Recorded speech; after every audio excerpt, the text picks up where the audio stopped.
Is there more going on with the Luka Doncic trade than meets the eye? Dallas fans are in an uproar, not only because the Mavs gave away a generational talent who is just 25 years old, but also in what can only be described as a heavily suspicious move. Dallas GM Nico Harrison only worked with the Los Angeles Lakers, the NBA's biggest market, in order to make this deal happen. The Lakers now have an international superstar, and immediately, Luka's jersey sales jumped from number 6 in the league to number 1 almost overnight. A positive for the league and Los Angeles fans, but Dallas fans have been going to extremes, carrying coffins outside of the Mavericks arena and demanding answers. This raises a huge question that cannot be ignored. With NBA viewership dwindling, was this Luka Doncic trade part of something greater, an attempt to raise viewership at the cost of Dallas Mavericks fans, or was this just a very questionable move by Dallas? As it turns out, we have 4 different pieces of possible proof to point that something weird might be going on here. What's up, Mike here, and we are on an NBA trade deadline grind, so I just want to say make sure to subscribe and turn on post notifications. That way you never miss a video. Jumping into the alleged proof. The first piece of possible proof is, of course, the Dallas Mavericks did not talk with any other teams. It was at first reported by league sources that the Mavs did reach out to one other team, but as you're about to see, we are getting inconsistent reports here, which is suspicious. And general manager Nico Harrison said at the press conference after this deal that he did only talk to one team. He did only talk to the Lakers' Rob Pelinka. NBA executives have been outraged and stunned by this fact. They would have loved the chance to trade for Luka, and here are 4 different comments from NBA executives. Unfathomable. I'm stunned. The return sucks. Your job is to get the best return, and it's short-sighted. If you want to do this, shop the guy. The deals you could have gotten for him are ridiculous. No players was involved in this decision.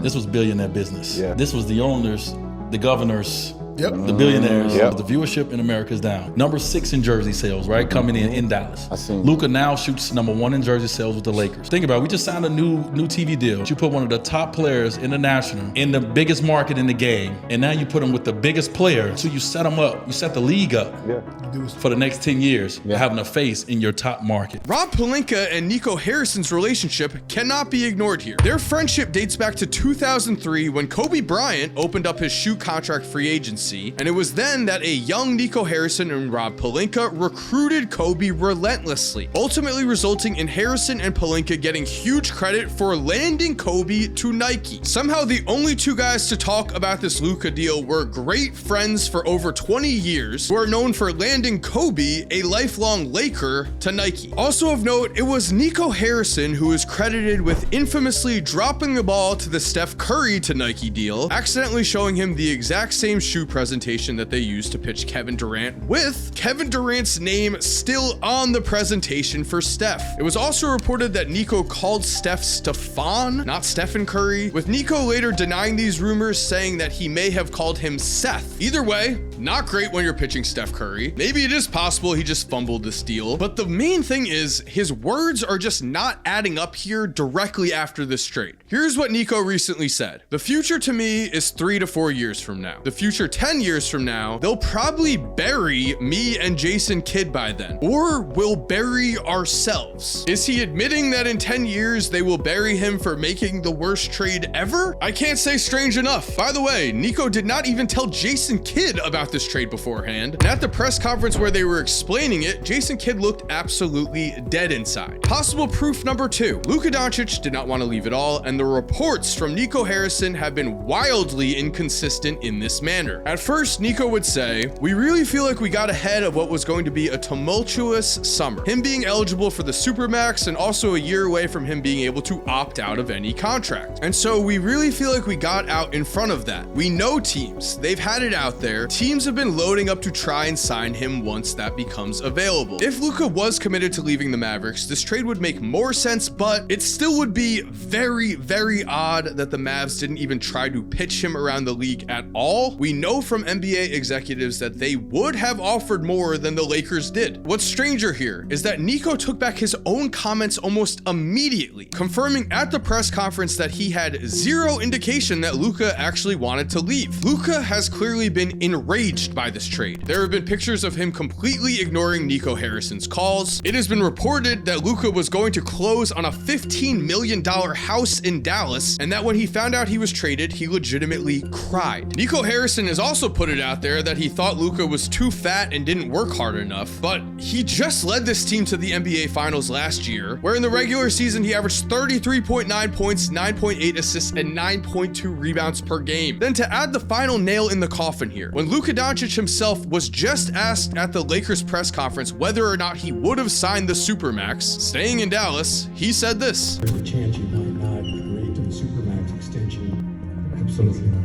The inconsistencies of these statements are strange, to say the least. If we think something deeper is going on here, they also make sense. Inconsistent stories are the telltale sign of not telling the full truth, which gives us proof number 3. The NBA has been accused of doing exactly this in the past, gaming the system in order to get superstars in big markets in order to draw more views. In 1985, Patrick Ewing was seen as one of the best basketball prospects to ever live. In that season, the NBA created the draft lottery. And then in the first ever draft lottery, the Knicks envelope was chosen in what many say was a direct way for the NBA to jump in and push Patrick Ewing to one of their biggest markets. By the way, David Stern, then the commissioner of the time, was a Knicks fan. Many think in this draft lottery, the Knicks envelope was frozen, or it has also been said that the Knicks envelope had a bent corner in it as the man putting the envelopes into the weird contraption used banged the Knicks envelope specifically before placing it in the container. But this was not the only time that people were suspicious of NBA draft lottery results. In 2002, the Rockets, who already had a big Chinese fan base, received the #1 pick and took Yao Ming, creating a global fan base in China for the league. In 2008, after years of losing without Michael Jordan, the Chicago Bulls had just a 1.7% chance of winning the draft lottery and got the #1 overall pick, where they took hometown star Derrick Rose. LeBron in 2003 was also another hometown hero drafted to his hometown team. And after LeBron left the Cavs won the 2011, 2013, and 2014 draft lotteries. Many believing that this was the NBA's way of keeping Cleveland relevant and giving them the assets needed to bring LeBron home after his stint in Miami. Remember, LeBron only wanted to come back because Kyrie Irving was on the team and because the Cavs were able to trade #1 overall pick Andrew Wiggins for Kevin Love. In 2012, while the NBA owned New Orleans received the #1 overall pick and took Anthony Davis in a move that many believed was the league's way of raising the value of the New Orleans franchise. The team was sold soon after. Finally, we have the Pau Gasol trade. In the 2008 season, Kobe Bryant simply did not have a secondary star to really compete for an NBA championship. And so the Lakers were able to trade Pau for essentially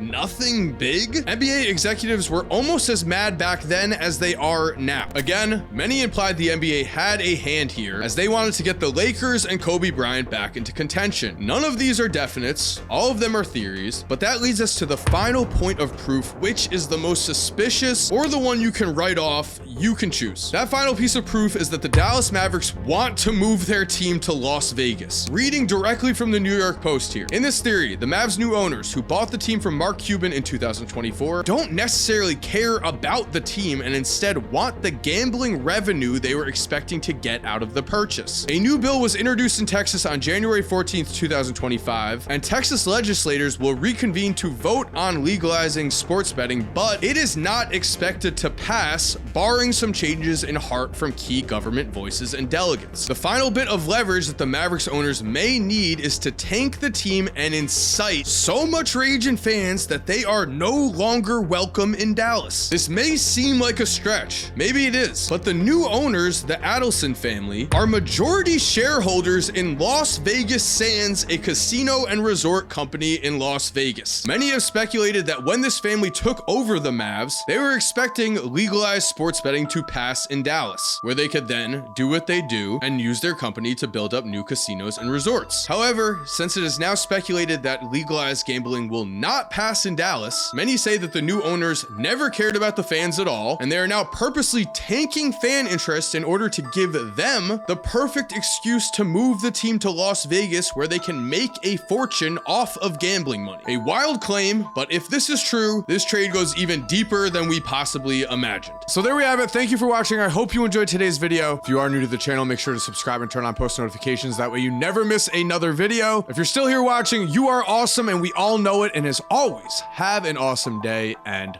peace.